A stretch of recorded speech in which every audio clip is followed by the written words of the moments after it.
hot gay love. So when I read those lyrics, I'm like, that's the most brilliant fucking thing. That's the darkest thing about gay people today is that some of them are in the closet. Other than homophobia, is that there's genuinely people that hate gays, but that's rare. Nobody hates gays. No, there's people that hate gay 2025. people. I can't see you. You know, it's all around us. So if you're still hating, you got a fucking problem. There's guys that have been molested when they were young. They get angry at gay people. Not that it makes sense. I'm not justifying it, but I've met guys that had problems with gay people. They were like very scared around gay people, but it was because they got molested by a pedophile. Right. That happened. Pedophile and being gay is two different fucking things. Big difference. So I'm just saying, like, there are people, and there's very religious people that don't like gay people, but most normal people don't give a fuck. Most normal people don't give a fuck, and they shouldn't. It's stupid. It's a dumb thing to think about. Like, I don't. It's just like, if you're not having sex with me, what do I care? Like, who cares? Now, the way I grew up, the Cuban men's side of me was supposed to. They right. Like the pre-revolution Cubans. Right. They like Italians too. They Catholics. won't go in a room if there's a gay man in the room. I always Really? thought that was the fuck. You can't be in. I won't go in there. Why? Because you're a machismo type of dude. But my mother was the one that goes, no, they're fucking. And then we had a gay guy in our neighborhood. I told you about this guy. He worked with my mother. He was a designer on Broadway for some plays. He would design the outfits. Okay. But at night he sold coke. He was like, this is like 1975, and he would come to the bar, and I knew he was gay.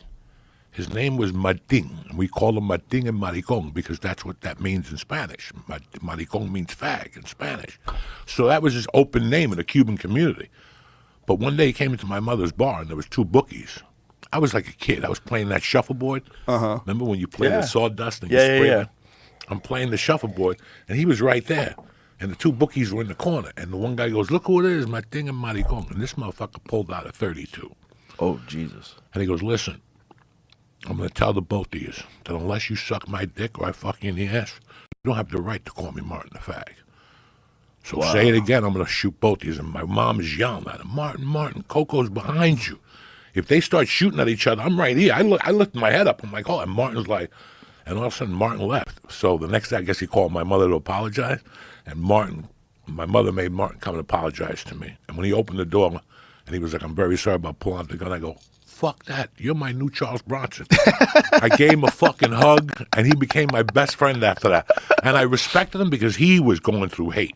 Yeah, really. Like in the mid-'70s, he would come back once a week with a black eye or a busted lip. He went to a bar in the village, and there'd be guys waiting for him on the way out. And I always respected that dude.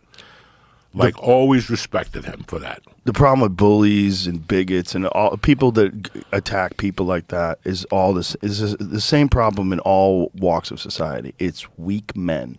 It's almost always just weak men. Weak, stupid men that want to find someone to pick on.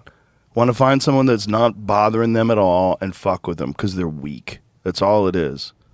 That's all it is. But that's all it is. Like the woke people that scream at you and want you to do what they want. The people that want to like spray paint swastikas on Teslas. It's the same thing. It's weak men. Mostly weak men. A bunch of crazy women. And they're all together in this big pile of suck that's connected to a political ideology. But most people, you shouldn't care. And if you do care, you just weren't around. I was around gay people when I was really young, fortunately. I lived in San Francisco when I was 7 years old. And we were in the middle of gay land. I mean, it was San Francisco in the 70s, dude. It was gay as fuck. During the Vietnam War in San Francisco. I remember I'd be walking down the street with my stepdad once, and a guy whistled at him. I was like, oh, shit. I got uncomfortable. Like, he didn't freak out. He's just like shook his head like, what the fuck? When they whistle. With a little kid. He's walking with a 7-year-old. And this guy whistled him down. That guy didn't give a fuck about kids. He's not making any. He doesn't care. So we had these next door neighbors who this gay couple, and my aunt used to smoke weed with them, and they'd get naked and play bongos. And she loved the fact that she could get naked with these guys because they didn't try to fuck her. So they all just get naked together and smoke weed and play bongos. It was hilarious. They were really nice people. So like my experience with gay people was just like they're everywhere. It's normal. So when I moved to Florida, I had a friend. My friend was Cuban. His name was Candy. His last name was Candido. We called him Candy. And Kennedy was with his dad, and his dad throws the newspaper down on the fucking table. God damn it. And he's like, whoa, what's going on? It's like, these fucking fags are trying to marry each other. And I remember I was 11 years old, and I was like, why do you care? Like, he threw the newspaper at the table because of gay marriage. I'm like, why do you care? I'm like, what a fool. You're a grown-ass man, and you care about that? Like, who cares if they get married? Yeah, I know. He was Cuban. But he was mad, bro. But fucking. Oh, yeah. Oh, yeah. They want to try to get married. Because, they've been fucking with gays with marriage forever. It's so wrong, man. It's so wrong. There's nothing. Listen, I see it, and it doesn't bother me at all. It's just like everything else. Doesn't bother me. It's just there's a certain percentage of society that are just born gay, and there's plenty of them to hang out with each other, and they should be your friends. Yes, Scott. No, the football player. Oh yes, Scott. That's his first name. Now we got to work on his last name. God damn it, Scott. Yeah, I need to call somebody. Otherwise, this is. Do you got Matty Kirsch's number? We should call Matty Kirsch. He would know. No. That's going to drive me nuts. Somebody from Houston would know. Because I don't want to call somebody online and have to describe him. And then people go, oh, well, you described Scott. Well, what I was thinking Simpson. you were saying was Jeff Scott. Jeff Scott from the Comedy Store is another example of a gay guy who was our brother. He was our brother. That guy. That's it. Scott Kennedy. Scott Kennedy. Look at him with his New Orleans shirt on. Scott Kennedy was awesome. Awesome. Sorry I forgot his name, but he's not around to be embarrassed. How Look did he die? I don't know. Look at him with Craig Ferguson. He always had football jerseys Always. on. I mean, that guy did not look gay. Like, he looked like a big old football player. Like, you could see him in the backyard, like smoking a whole hog with a bunch of boys drinking Bud Lights. But here's the problem. Here's what I felt from Scott. Because I met him in Houston, and then we connected in L.A. in 2000. When he hugged me, I didn't feel threatened. No, not at all. When Jeff Scott hugged me. Never. I never felt threatened. No. I have to. Eric Rocha, when he hugs me, the kid at the Comedy Store, I hug him with all my fucking heart. And I don't even feel that type of shit. I never felt that. I've only felt that once ever from one comedian. And it was at the Montreal Comedy Festival, and he was drunk, and he wouldn't stop. He kept touching me, too. Kept touching me and telling me he wanted me to take me upstairs. Yeah, that was very unfortunate. Because he was just drunk, and I don't even think he thought I was gay. And I don't even think he thought I would do it. I think he was just trying to make me uncomfortable, But he was definitely like last call for alcohol, like hitting on people, and he was hammered.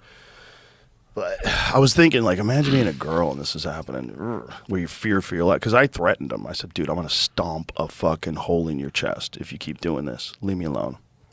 And that was enough. Want to trade crypto with confidence? With Gemini, you can. Whether you're buying your first Bitcoin or actively trading Ethereum, Gemini offers a secure, easy-to-use platform trusted by millions. Here's what makes Gemini stand out. Trade 70-plus cryptocurrencies, from Bitcoin and Ethereum to emerging altcoins. Top-tier security, your funds are protected with multi-layer encryption and insured hot wallets. Earn interest on your crypto, put your holdings to work with Gemini Earn. Seamless mobile app. Buy, sell, and manage your crypto anytime, anywhere. Regulated and reliable, fully compliant with U.S. financial regulations for peace of mind. Whether you're a beginner or a pro, Gemini makes it easy to trade smarter and safer. Ready to grow your crypto portfolio? Click the link in the description and start trading with Gemini today, where simplicity meets security.